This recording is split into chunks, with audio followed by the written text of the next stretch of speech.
when the self-driving car project, which at the time was called Chauffeur, now was the company Waymo, was kicked off, the world didn't believe it was even possible for there to be self-driving cars on the road. And so, in many senses, the world was not ready for it. I didn't believe it was possible. I had seen these desert vehicles running into cactuses and other stuff. I had every reason to believe this is fundamentally impossible. Sorry, just to be honest here. Yeah. And I was the expert. I was the expert not to be trusted.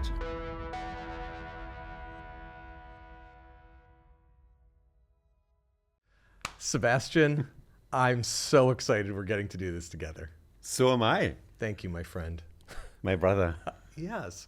Oh my God, we have known each other for so long. It is crazy. Almost 30 years we've known each other. It's incredible. But I thought maybe we would start about 2.5 years before you got X up and running and asked me to come and co-set it up with you, which is what was at the time called ViewTool. You and some graduate students were doing something which you at the time were calling ViewTool at Stanford, and you asked me if I would come spin it out and be the CEO. We got really excited, and it didn't quite work. Can you sort of explain how that led into you getting into Google? My God, a man with a memory. Holy moly. We were at Stanford University. I was teaching as a professor in computer science, and I always gave my grad students interesting project assignments. And one was, can you just photograph all of San Francisco and put it on a smartphone? That was effectively what later became Street View. We didn't know that yet. And the student, Joachim was his name, did an outstanding job. So we decided maybe it's a spin out. When I thought about this, I had a few students at Stanford I wanted to bring in. And my very first thought went to you, Astro, because you're the most amazing entrepreneur I knew at the time and even today. So I called you up and say, are you interested in coming to Silicon Valley and be a CEO of a new startup company? And that was amazing. You came immediately. It was great. But then, before we could incorporate it, Google basically purchased the rights, even though it hadn't been incorporated yet. So yeah, we were very lucky. So it turns out 2007. The context was it was just a year away from the biggest crash in the financial world. It would have been impossible to build a company without a business model. And I was so lucky that I knew Larry Page, one of the Google co-founders. And while we were raising money on Sand Hill Road from various very seasoned venture firms, we also talked to Larry Page, and he said, hey, come to Google. And so you and I said, oh, shoot, we almost got to work together, but we didn't because it hadn't even been incorporated. So you and your students went into Google, and I went off and I did something else for about 2 years. And during that 2 years, where you were taking a break from being a professor from Stanford, you helped not only set up Street View, but you helped in some other pretty substantial ways at Google and really impressed Larry and Sergey. So they really didn't want you to leave. You had also won the DARPA Grand Challenge while at Stanford, sort of the early proof that self-driving cars maybe were ready or getting ready to be makeable. I remember my first job was to build up Street View, and there was an existing team, very competent. And together we really scaled up this thing, built new cameras, drove many, many streets and so on. And after about a year or so, we decided to build Google's map data, navigational data. So we took the Street View asset and massaged it into a navigable street map, allowing Android smartphones to give turn-by-turn directions, which back in the day was actually a big deal. This is 2007, 2008. The iPhone had just shown up, and no one yet had understood that smartphones can give directions. My memory is that Larry Page came to me and said, Sebastian, I thought about this hard. We should build a self-driving car that could navigate everywhere in California. And I was the person who was the negative guy. He was like, oh my God, that's really hard. And for people who don't remember 2009, let me just put this into context. 2005, you mentioned it, Astro, DARPA Grand Challenge, a robot race organized by the US government, where robots were driven in the desert, in empty desert, and most robots made it maybe 10 miles, 15, 20 miles in distance before they went up in flames. So for me, thinking about building a car that could drive down Lombard Street in San Francisco, that sounded like homicide. And then Larry would insist on it and said, look, Sebastian, I thought about this hard. Maybe in the beginning it's not quite safe yet. You can have a safety driver, but as you progress, you can make it safer and safer. And I was correct, but I still felt, oh my God, that's so insanely hard, we can't do it. And eventually Larry convinced me and said, look, even if it can't be done, why didn't we want to try it? And then it was more the technical challenge that kept me there than any kind of system or entity to build or reward, whatever. It was really the idea that we could try to build a truly self-driving car, which at the time was completely impossible. Tell me a little bit about, so the technical challenge, I really get why that excited you. But I know that you were also passionate about kind of the problem itself, and the benefits to the world. Tell me a little bit about that side of your interest and your excitement about it. Yeah, like everybody else, I'm a user of cars. It's probably the biggest invention in the 20th century because it really transformed cities and labor and independence and women's rights and all that stuff. But it also kills a million, 2 people every year. Okay, and one of those people was my friend Harold, when I was 18, who died in a traffic accident. And there was a pivotal moment in my life where I realized, oh my God, we just kill people. Like, we worry about a plane crash last week or a few weeks ago in DC where 60, 70 people died. This happens every morning for breakfast on Americans' highways. And we just don't worry about it as much. So I felt like if you could make cars safer, it would be a great benefit to society. And how did you then step up from self-driving cars to kind of the opportunity to set up a 21st Century Bell Labs at Google? Like, tell me about how that conversation went between you and Larry. Well, the credit should all go to you, Astro, not to myself. But the founders of Google, Larry and Sergey, who I admire indefinitely, really believed that at the edge of technology, society is underinvesting and that great new businesses could be built. Self-driving cars being just one of them. And in their opinion, a self-driving car company could be as big as Google was at the time. And that's actually quite true today. So they asked me, Sebastian, can we build more crazy businesses at the edge of technology where we have an insight that something might actually work? It's not working yet. And then they asked me, Sebastian, would you be interested in being involved, right, as running it? And they'd been looking for many years for the right person. I'm not sure I was the right person, but I raised my arm and said, "Let's give it a try." And the rest is history. And then you came in December of 2009 and asked if I would set it up with you. That's true. You're a great people person. You're infinitely smart. You're a technology optimist. You're much deeper than anybody else I know. I was so delighted that you came and became my partner in this. And I think we are equal partners from the get-go. You know, the way I usually describe it is, since I now call myself the captain of Moonshots, is that for the first 2+ years, I was the first mate. I mean, I appreciate you saying we were partners. I reported to you, and I remember that you only gave me one really concrete piece of advice, which you gave me on my very first day working at X. We hadn't even named it yet, which was ignore your manager, which was you. And it worked out well. It did work out well. I hope it was a good piece of advice. Tell me a little bit about what you hoped that this place could be, or what you hoped it wouldn't turn into. So I studied labs in preparation of my conversation with the founders. And the one that appealed the most to me was Lockheed Martin Skunk Works, where small groups of people were able to go out into this like smelly building, that's why it's called Skunk Works, and work on an idea without being distracted by management, by finance, by reporting and all that kind of stuff. And they invented amazing stuff in this world. It's always focused on business, on building a new business, a new capability.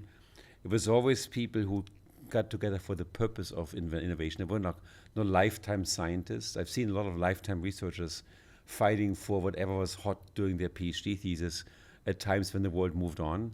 I didn't want permanent staff. I didn't want publicity. I wanted clear focus on let's solve a really hard problem that we can turn into a business. And that, to me, having the chance to build this up was amazing. I think we really succeeded. We built amazing businesses and amazing technologies.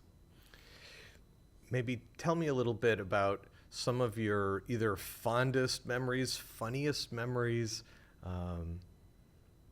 some of the things that you think were like just really important early kind of tone setters. Like, for example, I remember that the Larry 1000, which was a set of challenges, 10 100-mile routes that if the Waymo team could accomplish, they would get a lot more funding, they would get a reward, and there was something about that that just sort of set a really nice tone.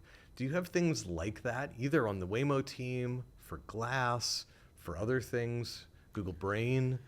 Yeah, so the way I set it up is I always wanted to have a clarity on where we're going. And that's actually surprisingly challenging in the corporate America. I'd learned this at this thing called DARPA Grand Challenge, where we had a robot race, where on a specific day in 2005, we had to drive a robot to drive 140 miles. And it was non-negotiable. So if you came a day late, tough luck. There was no excuse to be made. And that level of clarity helped us getting ready for this competition a month early and then eventually win it. I wanted the same winning at Google X. I wanted clarity about where we're going. And the best way to codify was to set ourselves milestones. And those milestones always were negotiated with a lot of work and a lot of thought. In the self-driving car in Waymo, it was drive 1,000 miles that Larry and Sergey had personally identified to be the hardest roads in California. They're set for hours in front of Google Maps. Oh, this is really hard, Lombard Street. Okay, we got to drive Lombard Street. And they negotiated with me. It has to be entirely hands-off, 100% autonomous. The benefit of this was mostly clarity for the team. So the team could go to work and say, this is what we're going to build. There was no argument anymore, should we build this or that?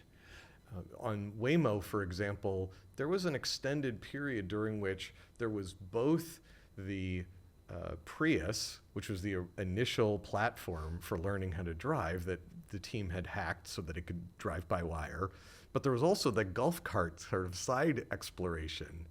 How do you think about that trade-off between having ultra focus for where you really should go, but also you don't totally know where you should go or even how to accomplish the milestones? So there was a lot of kind of creativity in those early days, wasn't there? By the way I set it up when I ran it is I always wanted to have the clarity in a written down milestone, which effectively became a contractual document, where we really say this is the technical thing we have to accomplish for this thing to be successful.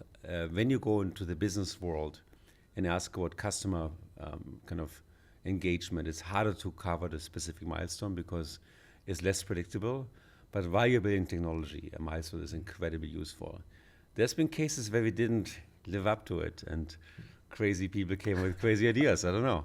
But as long as the milestone was clear, execution was really great in Google X. Ultimately, you left to become the CEO of Udacity, but there was a period where you at least dabbled with the idea of doing an education moonshot within Google X. Maybe a little bit, what are your thoughts on, do you think Udacity thrived better for being outside? What excited you about an education moonshot? Well, while I was at X, I put a course online at Stanford. Mm-hmm. The course was an artificial intelligence grad level course. At the time, AI was not a big deal. Today it is. And within days, we signed up 160,000 learners from around the world, which is a massive number. So it became clear to me that there's an insatiable appetite, a massive insatiable appetite for education in the world. And my students started a company called Udacity that I much later joined. Was it better or worse? Udacity sold to Accenture very nicely. So the outcome was great. It has a massive footing in the Middle East. There's now millions of people's lives changed because of it. So I'm very proud of it. Imagine for a second that I'm going to start my first day at X, and you are the original moonshot leader, and even after you've left, you've done some things that arguably are moonshot worthy. What's your advice for young prospective moonshot takers? What would you tell me, either if I was going to X or even if I was somewhere else, but I wanted to really shoot over the horizon, particularly audacious? What are some of the things that you've learned about how to do that best? Well, anybody on this podcast listening in, it's really important to realize how society is progressing today through technology. Society or people are about 300,000 years old. And almost anything we care about today, from electric light switches to flushing toilets, is really not older than 150 years. Cars, cell phones, and so on. general anesthesia, like stuff that we take for granted today. That to me means that probably less than 1% of interesting things have been invented yet, and 99% of someone else to invent. Okay, and if you don't believe it, just look at the last 3 or 4 years with AI and social networks and all that stuff. The world is massively changing. So pick something that you believe in that can be done. Technologically, pretty much everything can be done. Almost nothing cannot be done. And it's actually a surprising thing because most of us in our mindset believe we love the past invention, we love our smartphones and all that stuff, but we kind of level off and can't imagine that new things are being invented. So the first thing is pick a problem you care about, like your grandmother cares about, like in my case, the death of my friend Harold.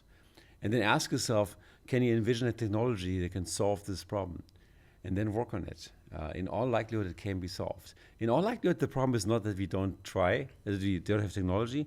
The likelihood is we don't try hard enough to solve these problems. I love it the way you just said that. And as you just pointed out, almost anything that could be made can be made. But not everything that can be made should be made. Any thought as we sort of rush into the future about the obligation of technologists to sort of help bend the world towards the positive? Like at what point does the technologist's responsibility end?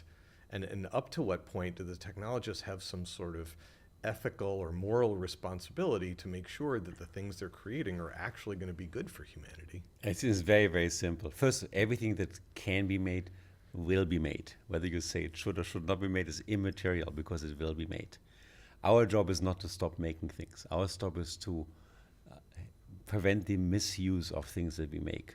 Overall, technology has been absolutely amazing. It has been a democratizing force in the world in every aspect, in terms of longevity, health, mobility, education, whatever, food. There's no more problems with obesity than malnutrition all of a sudden. In first time in history of humanity, extreme poverty is disappearing. Technology is a great force for the better, but every single person, including technologists, have a responsibility.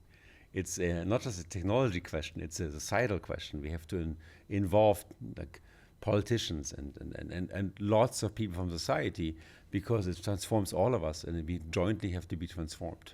But having said this, I'm an optimist. Like just the technologies in my lifetime, Street View, self-driving cars, or stuff I didn't do myself, like I don't know, smartphones, have been so transformational that I'm super optimistic. I agree. Let's get a little bit more specific. Where do you think artificial intelligence and machine learning are going? The technology is changing the world very fast, but no part of it is changing the world nearly as quickly as the ramp up in what most listeners would understand as foundation models or large language models, though obviously artificial intelligence is a lot more than just that particular way of trying to get computers to learn from experience. Where do you think all that's going? First of all, every single person I know uses it almost on a daily basis. Use it for really productive, deep things like drafting letters or doing research or dinner reservation and recommendations or travel recommendations. Let's move faster. There's a lot of sentiment that comes in around this idea of fear of the new, and I respect this. But in reality, we're building technology that empowers people to be more productive and more. We're building technology that gives a skill set of a small number of people to a large number of people. So every single person now has medical skills they didn't have before, has lawyer skills they didn't have before, finance skills they didn't have before, information skills. So we are actually doing something amazing in the world with these new large language models, but by and large, the benefits have been very positive. What do you think? So obviously, many jobs will go away, lots more jobs will come into existence. How do you think society can kind of like bend towards the positive as all this change unrolls? If you go back in history and use history as a guidepost, some 300 years ago, we had no loons, we had no steam engine, and most of us people worked in farming because one farmer could make food for 4 people. Today, a farmer can make food for 400 people. Now, did the jobs go away? I don't think anybody sees it this way. Yes, jobs did go away. Farming jobs massively disappeared. But for most of us, we have new jobs, massage therapists, pilot, TV anchor, software engineers. There's so many more jobs, okay? When we build new technology that amplifies people, we create more jobs and more diverse jobs and give people more an ability to self-determine and give people more independence and make the world a much, much better place. The same will happen now. So there are inefficiencies. In my own work, half the work I do, I would love to get rid of. And if AI could just do it for me, I'd be so happy. And if that means I can spend twice as much time with my kids, all the better, okay? And maybe I work harder again because I do something new. Let's figure this out. But society will be better off as a result. Going back to X for a minute, what were some of the things in the early days of X where you thought, that's not going to work, and it did turn out to be a good idea? Or vice versa, where we thought it was going to be a good idea, and then it turned out afterwards not to be a good idea? Well, so one thing happened before you actually joined, where Joachim Matzurka and I went to Larry and Sergey, and we had this cool new idea that you could listen to every conversation everywhere by putting a small, tiny magnet in your ear. And the way we found this out was a cheating website. You could actually buy a small magnet, like 1/10 of an inch, put in your ear, and put an inductive loop around your neck, put this in your cell phone, and then someone could speak to you, and the inductive loop would activate the magnet to become basically a little tiny speaker, and you could listen to someone while you take an exam, and as a result, you could cheat. And we felt it'd be such a great consumer product. Everybody puts a magnet in their ear in the morning, and now they can connect to their cell phone, never have to pick the phone out of their pocket, and still have a conversation using their cell phone. Ended up not to be a good idea. So after Larry and Sergey put the magnet in their ear and tried it out, it was really hard to get it out again. Though that's an interesting example, because then after I started, one of the things which we tried for almost a year, which I'm sure you remember, was called Siren, which was like machine-mediated hearing that would block up your ear entirely, but there were speakers inside your ear canal and outside, so that it could decide what went into your ear and what didn't. You remember that? I do remember that, yes. And then we closed it down. We decided that that wasn't right. But many years later, that started up again at X. Internally, it was called Wolverine. It then spun out. It's now called IO on the outside. And the wireless version of that is coming out in just a few months. And so I think that thing that you envisioned is actually now ready for prime time. It's pretty cool. There's an amazing shift in society when you zoom out and look from mainframe computers all the way to smartphones, where the compute and interfacing gets closer and closer to our natural senses. And the ultimate will be, right now, for now, a set of glasses and something that sits in your ear, around your ear, so that the interface to the virtual world becomes as fluent as the physical world. And that was the intent with Google Glass. We really wanted to build the very first version of it, but there's many more iterations to invent it. And when that happens, we're going to be in a wonderful situation where all the online wisdom is and so on, guidance, can guide physical, real interactions with people and places and so on. That might sound scary, but it's actually going to be quite amazing in my books. I agree. In the early days of X, I sometimes describe it now in retrospect. I think of it as like, it's really easy to take moonshots if you don't care about efficiency. You just throw a lot of money at high energy people and you'll get some great stuff. It's just not very efficient. It's easy to be super efficient. You just get arbitrarily uptight and you have lots of efficiency, but there'll be no magic. The trick is finding somewhere in between. And I, at least in retrospect, see X as having started fairly far towards the Wild West end of the spectrum. And the process we've been going through over the last 15 years is very slowly trying to turn up the rigor without losing the magic. And when I think about those early days, I think there was a lot of joy, of fun, of creativity in that almost Wild West-like entrepreneurial, go fast, see how fast we can get to like good things in the world. I'll give you an example, but I'm looking for some from you. I remember we wrote up on the wall at some point that the event horizon would be when we were moving your desk location faster than you could sit in it. And so that there was at least one desk location for you, Sebastian, that you never actually got a chance to sit in before it changed again. Because I remember in those early days, we were constantly trying to jam more people in. Do you remember some things like that sort of capture the feeling of those really early days? I mean, obviously in the early days, we had no finance people on board. Yeah. We had a moratorium on PowerPoints, no reporting. We were ultra secret. Google didn't know we existed, except for a small number of people. Regular Googlers could not use their badge to open the door to us. So we are really operating in complete secrecy. For the teams that I hired and team leaders, I would tell them, look, you might be inclined to hire many, many people, but managing many people is a lot of work. Don't do that, okay? Hire yourself few people you really trust. You know, obviously Larry and Sergey were super involved and super important for X in the early days. The other two people who I remember at least somewhat involved were Bill Coren and Eric Schmidt. Were there other people besides the two of them that you felt like had some impact, or was it really just the four of them? Yeah, so Bill Coren was my manager, and he was known to be Google's best manager because he did only one thing is when I cried, he listened. I remember at some point I needed a promotion, and I showed it up to the committee that You didn't need a promotion. You wanted someone else. I want someone else to be promoted. Yeah. Correct. Yes, thank you, Astro. And Bill saw me and said, "Go away. You have more important things to do. I'll take care of that for you." That was my manager, Bill. He was amazing, and he taught me management. Like management is not about accountability and all that stuff. Management is about removing roadblocks and really empowering your people. And I took this with me for the rest of my life. Yeah, and I remember that in the early days.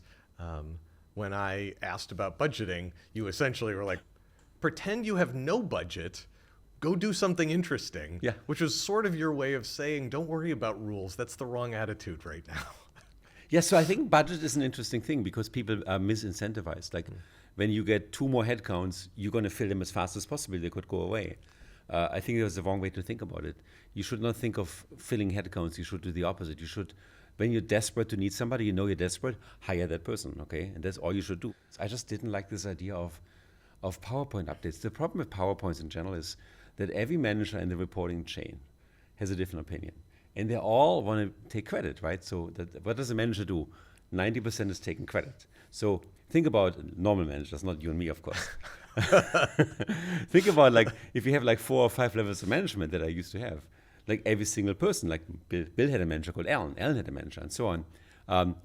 Every person will listen to this and be smart about it and say, here's a new idea, right? Here's a way to change it. And the poor engineers at the bottom, they capture all these ideas, and all of a sudden this very pristine small milestone has become this bloated, massive thing, and they can't execute. That the chain of management makes things more complex. So I just said, it stops here. I don't want an update. Call me in when you need help. Otherwise, I'm going to stay out of your hair and do your job, reach your milestone.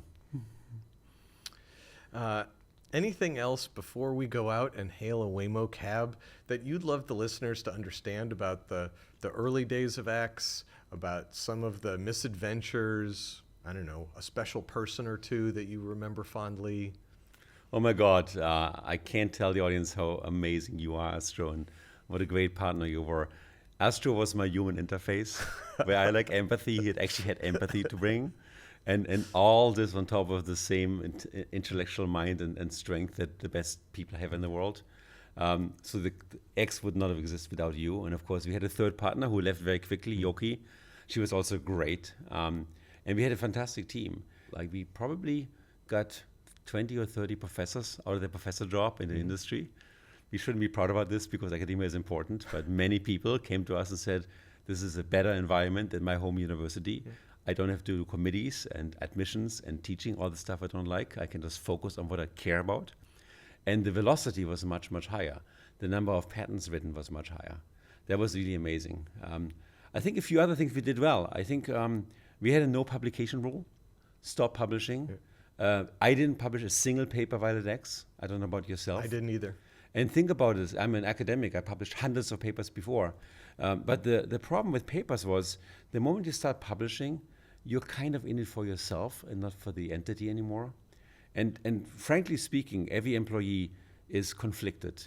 They want to work for the company that pays them, but they also are in there for themselves. And that's fair, right? We ask for a raise and so on. We want to have vacation, what have you, right? But with papers, if you start writing papers, you go to these conferences and you get known for your academic contributions, and you have to write another paper half a year later to keep your name and your brand alive. And that puts you into a hamster wheel of building something interesting every half a year and doesn't give you the longevity to carry it through. And to me, carrying it through, let's say Waymo, all the way to really building a product, was so incredibly important. It was inconsistent with publications. And that's something that was very deeply engraved in X. We just didn't care about. We had this rule, you can have 1,000 people reference your paper or 1 billion people use your product, and you can only pick one. Which one is it going to be? And if someone said, I want to have 1,000 people reference my paper, we'd say, Go away. there's places where you can do this. There's academia. This is important. Don't get it wrong, but not here. Yeah. And that worked really well. I felt that the milestones we gave people were very ambitious. We talk about the winners, like Google Brain. We talk about GCam. We talk about Waymo. We talk less about the losers, like Google Glass, which to me was a marvelous result, 42 grams for a complete PC on your head. It didn't work business-wise for many reasons, but it was great technology. In all these things, we knew from the beginning we have to fail. We have to try things and it doesn't work. We had an architecture project we built. We didn't quite work out the way we wanted to, even though in the end it did something useful. We had Google Glass. We had a number of things. We had Loon, where we believed that putting balloons in the stratosphere was a great idea, and it was, but it didn't quite work out. And under your leadership, we had the guts to finish these projects and graduate them and celebrate them, which is always great. Thank you.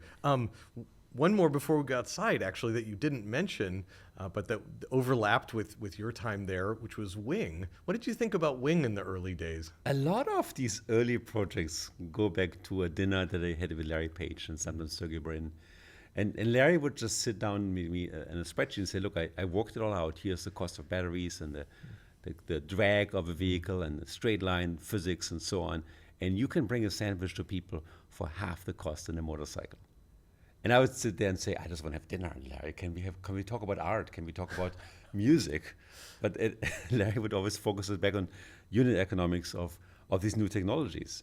And Wing is no exception. Wing was born with Larry and Sergey believing that transport should be airborne. And just to add a point to it, I later started a company called Kitty Hawk with Larry Page, which did the same with people, where we built flying cars, so to speak, like drones that carry people around, that now was sold, or recently we sold it to Boeing, which was very successful.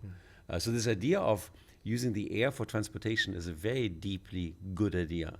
And Wing was exactly this. Wing was the idea, can we build vehicles that deliver things, medical equipment all the way to food, through the air? I think if you go back in the future, let's say 100 years, in 100 years, all transportation will be airborne. And why is that? Because we now know that going through the air is 10 times as fast as on the ground for about half the energy costs. That's proven today. So I can prove this to you today. It's just a matter of airspace management and technical problems we can solve. Wing was the earliest. Wing is the winner. Yeah. When the self-driving car project, which at the time was called Chauffeur, now was the company Waymo, was kicked off, the world didn't believe it was even possible for there to be self-driving cars on the road. And so in many senses, the world was not ready for it. I didn't believe it was possible. I had seen these desert vehicles running into cactuses and other stuff. I had every reason to believe this is fundamentally impossible. Sorry, just to be honest here. Yeah. And I was the expert. I was the expert not to be trusted. I think that one of the really genius choices in those early days was just getting out in the road with trained safety drivers with their hands right by the wheels so that we could gather a lot of experiences without endangering society and sort of stair-step our way from this is impossible to this is so safe. We can have cars like the one we're about to go take outside with nobody in the front seat.